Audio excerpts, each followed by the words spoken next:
Hello there guys, in this video I will show you how to go live on TikTok.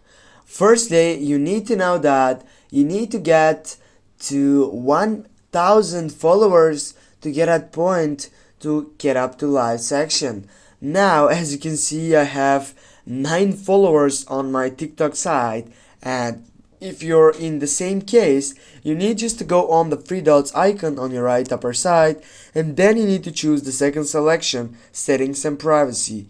Right after that, you need to scroll down and get for support for the first selection, reporting a problem.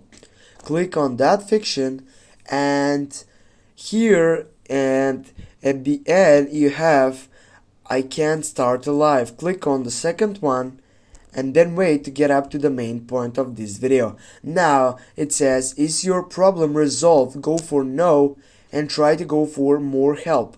Now on more help section, here you can get up and report the problem. For example, you could type I could go live in the past, but I can't go up and go for report. Then you need to wait 24 hours to get a feedback from the TikTok supporting team.